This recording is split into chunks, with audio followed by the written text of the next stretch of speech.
tomorrow we get to see our Phillies in spring training. So it's spring training eve here for the Fightins. And as much as I would love to celebrate it, anticipating a dominant regular season, the truth is the vibes are low for me. It's been such a quiet offseason for Dave Dombrowski, and I actually have fear that the Phillies are turning into the Sixers. Because I remember hearing Rob Thompson speak a few months ago, and he discussed how the players looked tired, and over 162 they were drained by the end, and that was potentially a reason why they failed and lost to the garbage New York Mets. You didn't just lose to anybody. You lost to the pathetic, embarrassing New York Mets in an NLDS. And don't forget, before it was all about, we need a hot start. We need a hot start. Now it's, well, they may be too tired. So to me, saying that they're too tired, it kind of shows me that there's a chance they just wait to get in, to turn up the heat, to apply the pressure, wait to get in. Yeah, Daryl Morey's been saying the same thing. They were getting blown out by the Celtics by 30 last night. It was embarrassing, too. So I'm just afraid, okay? You got JT now potentially in left field. You got Edmundo Sosa taking fly balls in center. Edmundo Sosa? I was trying to get off of Brandon Marsh and Rojas to get a real, legitimate, pure center fielder in there, and now I got to deal with Edmundo Sosa? He's got a nice role, but damn, what the hell are we doing here? And all of this, combined with some of the audio you're about to hear, it's disappointing. Because when Howie Roseman saw the team was not good enough, he went out and got Saquon Barkley. He brought back CJ. What did Dave Dombrowski do? Seriously, what did Dave Dombrowski do? How's this bullpen look? They didn't fire any coaches, so they're running it back even with the coaching staff, whether they deserve blame or not, whether it's the guy in the batter's box or not. There is a sense of urgency that happens when people lose their jobs. But no coaches lost their jobs. Instead, Dave Dombrowski is talking about how good Taijuan Walker is in spring training. Taijuan Walker. I hate that I feel this way. And the last thing I want to do is head into my baseball season, doom and gloom after an Eagles championship. But this kind of stinks right now. The mojo, the vibe, because of the lack of moves made by your president of baseball ops. It's hard for me. So I'll get to my question in a moment. But first, I want you all to take a listen to Nick Castellanos, who was addressing the media about 5 days ago or so, and he was asked about if this team is good enough to win in October. He was asked about sort of just the mentality of this group and him in general. Here's Nick Castellanos. What gives you confidence that this lineup can go deep into October again? Oh, I don't know. Yeah, I don't know if we're gonna go deep in October. I don't know any of that. All I know is that we need to stay healthy and prepare in spring training and get ready for the season. That's so far down the road. But I do think that we have less pressure as a team this year. Huh? Especially with like everything the media said about us when we lost last year, and we didn't really go out and make any crazy changes. So like if we lose, you guys look smart, which is dope, right? But then if we win, it's like a happy surprise. So like it's kind of a freeing place to play baseball. You know what I mean? So two ways to look at that. And here's my question for you. Let's start here. 215-592-9494. That's the phone number, and I would really like to hear from you tonight. Do you believe the Phillies are mentally tough enough to be a special group this year? Knowing everything that's transpired, Game 6 World Series, Game 7 NLCS, then losing to the Mets in the NLDS, it's trending in the wrong direction. And then you hear something like that from one of your biggest voices in the clubhouse. Do you believe the Philadelphia Phillies are mentally tough enough to be a special team this year. 215-592-9494. But when you hear that Nick Castellanos cut, I'm so baffled. Part of me goes, well, he's a different cat. And you got to realize that he internalizes things in his own weird, unique way, and that's never going to change. And I'm aware of that. So forget it from a Nick standpoint. But knowing Nick has a loud voice in that room and he has looked at a certain type of way, what message does that send to everybody else? What type of message is that for the rest of the team to hear? I don't know if he's even thinking to that second layer. I don't know if he's going to the second level thinking at all about Bohm, about Bryson Stott, about Brandon Marsh, about any of these guys, the newcomer, Max Kepler or Edmundo Sosa, anybody. How do they interpret that type of message? And then you factor in, and I got this from our very own Devin Caney, that Trey Turner has not watched any of his at-bats from September and October. So everything that was going wrong, didn't even look at it. Didn't look at the tape. Didn't see what exactly needs to change for him to get back on track. How? How is that possible? How do you not look at the things that were derailing you? How do you not see what was going on in the postseason and want to make sure that that doesn't happen again? How do you not clean that up? That's valuable information. You learn a lot about things when it goes wrong. You got to make sure you don't allow for that to happen again, but it's good to digest when it's all said and done what was happening in the playoffs, because guess what? There should be another playoff run heading towards us this upcoming September and October, right? Well, make sure the details are cleaned up by then, see what went wrong, apply it to your craft, and don't let it happen again. So here I'm sitting, and I'm listening to Nick Castellanos. I don't know if we're good enough. Hey, there's no pressure on us. And now I'm hearing Trey Turner not looking at any of his miserable postseason at-bats from just a few months ago. And it puts me in a terrible spot as a fan, because there's nothing I want more than to just celebrate my baseball team heading into a new season, ready to embrace a journey, fighting for the NL East. Maybe the Braves aren't as banged up, so you're going toe-to-toe with them. The Mets get Juan Soto, so it'll be a fun regular season that's tight with the NL East, and you're trying to show your worth and all that good stuff with competition and great teams. And instead, I don't know what we have here.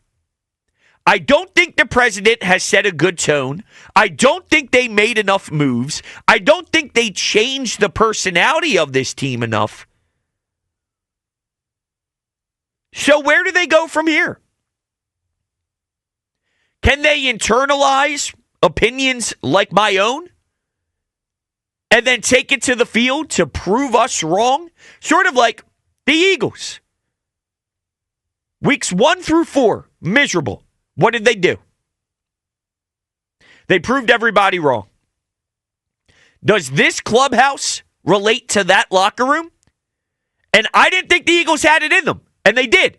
So, if I don't think the Phillies don't have it in them, it doesn't necessarily mean they don't. Maybe they do. Maybe Bryce and Trey and Nick and Bryson Stott, who's no longer injured. And look, I think that there's definitely some positives with Bryson Stott moving forward, like a correlation between last season, the injury, and maybe he could get back to that strong AB type of Bryson Stott who sees a lot of pitches, works long at-bats, all that good stuff. But is it possible for this group to be mentally tough enough to bounce back from an NLDS New York Mets loss last season and make another serious push deep into the playoffs, where we're talking about getting to the World Series and fighting for that trophy again? 215-592-9494. That is the phone number to participate. We'll love to hear from Phillies fans. And look, if you are positive on this group, good. because I want to see the lights. This isn't one of those things where I'm going to scream at you and say you're stupid for believing in the team. There is talent here. It's just what happens when it's October. They're going to chase? Are there going to be off-speed pitches 6 feet off the plate that they're swinging at crap and garbage? Or are they actually going to learn how to be more patient? Are they actually going to have better at-bats in big moments and not just get fooled by nonsense that isn't even competitive when pitchers are throwing pitches that are 6 feet outside? I want to feel good about my team. So I actually want positive Phillies fans to chime in and make me feel good about this team because I am down. I am hurt. I am a broken Phillies fan as we look ahead. On Phillies spring training eve, it's extremely disappointing that I feel this way. Do you believe the Phillies are mentally tough enough to be special? 215-592-9494. Let's go to the phones. Let's go to John in Exton. What's going on, John? Yo, what's up, brother? What's happening? Hey, man, is it okay if I pat myself on the back? Sure, it depends on what you're in reference to. The Friday before the Super Bowl, I told you, I said Saquon's going to win that game for them. And it wasn't going to be by his production. It was going to be by his presence. And I guaranteed that Jalen was going to reap the rewards. And that's exactly what happened. Saquon's presence is so important to this team where I think they're going to change their offense next year a little bit. I think they're going to give him a little bit more of a break. But that's exactly what happened. I mean, he still had a great productive night, but his presence is what won that game, even though it didn't show up in the scorecard. But yeah, I don't disagree with that. John, do you have any thoughts on the Phillies heading into this upcoming season? Yeah, I think you need to pick it up, man. I don't know why you're so negative. I mean, you look across the division, and I still think we have the most well-rounded of our opponents. Like from top to bottom, we have a great rotation. We have studs from 1 to 6 in the lineup. Do we? So I don't know why you're so worried. Yeah, who are you so worried about? Well, I think Trey Turner is an awful defender. I think he's very up and down in the box. I don't know what to expect from Alec Boehm. This is the same guy that got benched by Rob Thompson, and then he decided to swing at the first pitch after getting benched to pop up in the infield in a big playoff moment. So I don't know where he is mentally. I don't think center field is good whatsoever. Left field is an abomination as well. JT's getting older, and they're trying to move him away from his position at catcher. And, that's just kind of the starting. Ranger can't go deep into seasons because then his arm falls apart. And I don't know about the bullpen. So it's not that they're going to be a 65-win baseball team, but I'm trying to win a World Series. So I'm watching them through the lens of can they win a World Series? And I don't know, John. That scares me. What do we know about Kepler? Like what's he going to be bringing to the table? Nothing. Unfortunately, really? He's a role player. He's a role player. Yeah, he's your unless JT plays left field. But that means you're getting Garrett Stubbs in the lineup. No, he's playing left field in Florida right now, getting reps. No, I don't like that at all. I know. All right, before I let you go, you got anything on hockey? Yes, that's what I wanted to talk about. Okay. I know you're a hockey guy. Mm-hmm. How do you let the best player on earth open in front of the net in the most important time of that game? How does that happen? I know. You drifted, unfortunately. Thank you, John. I appreciate it. Hit on a couple different things there. Austin Matthews last night, and I could go on for this forever. I had nightmares of Jordan Binnington last night. That's the goaltender for Canada if you're just a casual hockey fan, but that hurt my soul. I think I stared at the wall for 3 hours after Connor McDavid scored that goal. I don't know how that happens. It can't happen. It's unacceptable. Austin Matthews had 3 chances to score in overtime. You get robbed all the time, and then you leave the best player on planet Earth wide open in the slot. It's ridiculous. I'll talk more about the hockey game later on because I actually do want to have a portion of a segment where I lean into it a little bit heavier. But I will say this. I am proud as a fan of hockey that it got the love and appreciation that it did. It was monstrous for the sports. And that I don't want to lose sight of, even though I don't want that to be a bigger storyline than your number one player, Austin Matthews, for Team USA, failed miserably late in overtime, which is the difference in these type of best-on-best tournaments. That's a bigger deal, but it is cool to see a lot of casual hockey fans really appreciate the battle, the intensity, what that sweater means, and it's only going to make the Olympics down the road that much more intriguing. But back to the phones. Let's go to William in Deffert. Wants to talk some Phils. What's up, William? William. All right, we'll go to Connor in New Jersey. What's up, Connor? How you guys doing? Good. What's up, Connor? I just want to talk to Phils. Sure. What do you think about Trey Turner potentially moving the outfield and Aiden Miller going to shortstop? Well, I don't think Aiden Miller's ready to play in the majors, but if that's a move down the road, then yeah, I'm for it. I don't like Trey Turner playing shortstop, so I do think the best thing for us is for him to eventually play in the outfield, but for this particular season, Aiden Miller's not ready for the bigs yet. I agree. I just wanted to see what your thoughts were, maybe moving Trey to center. He's had good luck at center, good fielding stats out in center, not great at short. And Miller looks good in the camp. That's why I just wanted to see where you guys were at on it. Yeah, I just don't think it's time yet for him. And I'm not telling you he's forever away. Listen, I still think maybe it'll be a little bit of time. But here's what bothers me about the Trey thing. Trey doesn't want to play center. He wants to play shortstop, so they're going to give him that. But I don't really care what Trey wants because he's not good enough to get what he wants. That's my personal opinion on it. I agree. What's your take on Bohm this season? I like Bohm, the player. I don't like Bohm, the mental approach to the game. So I would have tried to move him.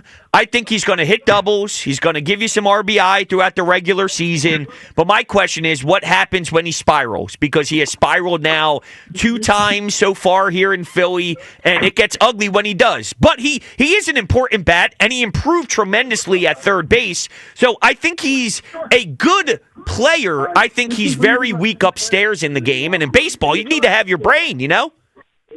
I agree. I thought they should have moved him on as well. I know he had a great year last year. At the end of the year, after the All-Star break, the injury just didn't look right. And then come playoff time, the slump he went in. I think this year he bounces back and has a big year. I hope so, Connor. Thank you so much. I greatly appreciate it. I do want to be honest with everyone. I hate that I feel this way. I really do. I hate that I feel this way. But the last thing I'm going to do is, one, be a disservice to myself because I have to be honest. And 2, it would be a disservice to all of you as well because there's something off with the vibes with this team. You heard it from Nick. You're hearing Trey Turner doesn't want to watch any of his old at-bats. How do you get better? I don't understand that. As a professional athlete, how do you improve at your job if you are not going to focus at the things that you've previously done that weren't successful to make sure you don't do those things again? I think that is a bizarre mindset. But between Dave not making this team better, they're running it back after doing worse every year. I don't know. That seems very flawed to me. How much of these negative feelings would you attribute to Trey Turner, just as a whole, Trey Turner, and then Alec Bohm, that whole debacle and situation, how they tried to trade him privately, and then every other team that got offered him pretty much said, yeah, the Phillies have called us about Bohm. So just those two alone are really bringing the excitement down for the Phillies, where I still think they're going to be okay. But the whole Trey Turner thing with how he hasn't watched his at-bats and that he doesn't want to move positions, come on, dude. Have a little bit of self-awareness. Yeah, no, listen, I agree with you. When we talk the Phillies through this lens, they're going to win games, okay? In this division, I'm going to look up the win total. I don't even know it. Maybe Luke, look up what their betting line is for their win total. I'd imagine based off of the division, and probably assuming the Mets are going to be good again, of course, and the Braves are going to be healthier, and you're going to be playing your division a little bit there. Maybe I'm going to guess 86, 87 88, somewhere in that range. They're going to win baseball games. 90.5. Wow. Higher than I thought. What's the Braves?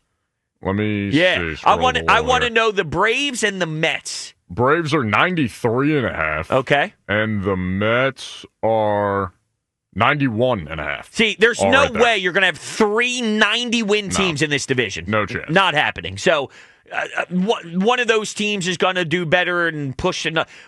If the Mets win 90 and the Braves win 93, then the Phillies aren't winning 90. They're going to win 88 or something. Dodgers are 104.5. I mean, they might win 161 games. Yeah. Yeah, I guess you can't rule that out. But the Phillies are going to win regular season games. It's not about are they going to be good in comparison to the rest of the league. Yes, they're going to win games and be a good team. But I just watched a parade. I just saw Howie Roseman bring home a Super Bowl. And with the current window and construction of this team, Dave Dombrowski has sent a message that he believes this team is good enough to win a championship. That's what Dave Dombrowski has been saying. We are good enough. We are good enough. We can do it. So I have to hold them accountable to that standard. And do I think, as they are constructed now, knowing the flaws with Trey Turner defensively, knowing Alec Boehm and the mental side of the game, knowing they don't have a center fielder, knowing they have Max Kepler playing left, knowing they're trying to get JT off of his feet so he's not even going to be behind the plate, which means more Garrett Stubbs in the lineup. I don't know. Who's in the bullpen? And I hate this. I hate that I feel this way. 215-592-9494. Do you believe the Phillies are mentally tough enough to be a special team this year? Special. Not good. Special. Big difference. And I want to hear positive sides. And look, if you feel negative too, like me, I get it. But I'm curious how the fans feel as we get started on this Friday evening. 215-592-9494. That is where we get started. Coming up next, let's take a look at this lineup because there is something that can be done that can be a big statement that could maybe make me feel better. Do I think they're going to do it? No. Should they do it? Yes. It's Brodes, it's you, it's 94 WIP.